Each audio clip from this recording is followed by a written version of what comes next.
কোথায় মিত্রগণ, এসে গেছো?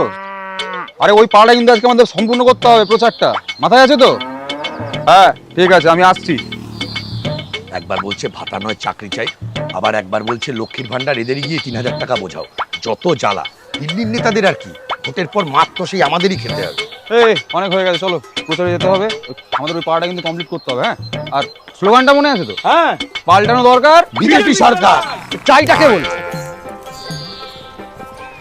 নমস্কার দিদিরা, নমস্কার দাদারা।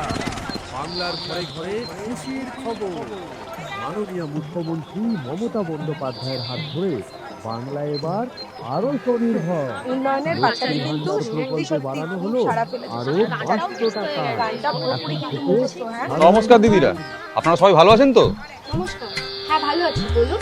বলছি এবার কিন্তু পাল্টাতে হবে। হ্যাঁ, আর পাল্টালেই অ্যাকাউন্টে ৩,০০০। হ্যাঁ দিদি, প্রতি মাসে ৩,০০০ টাকা করে পাবেন, এটা মোদিজির গ্যারান্টি।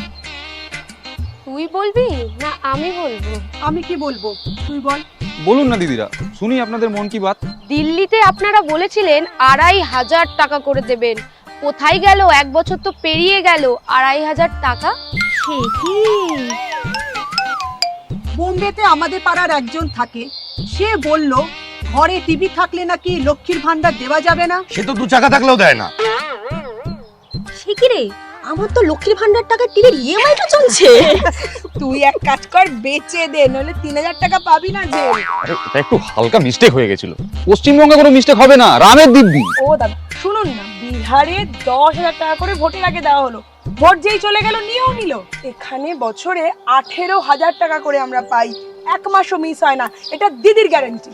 আরে ওইসব বাদ দিন, আপনারা কি জানেন গোটা পশ্চিমবঙ্গে পাড়ায় পাড়ায় রোহিঙ্গা বাংলাদেশি ছেয়ে গেছে। এই রোহিঙ্গা খোঁজার চক্করেই তো আপনারা আমাদের 3 দিন লাইনে দাঁড় করিয়ে রেখেছিলেন, একটাও কি রোহিঙ্গা পেয়েছেন?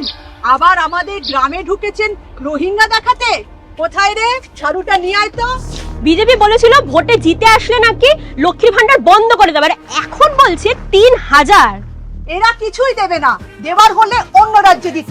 বাংলায় আছি, ভালো আছি, কারণ দিল্লি আছে।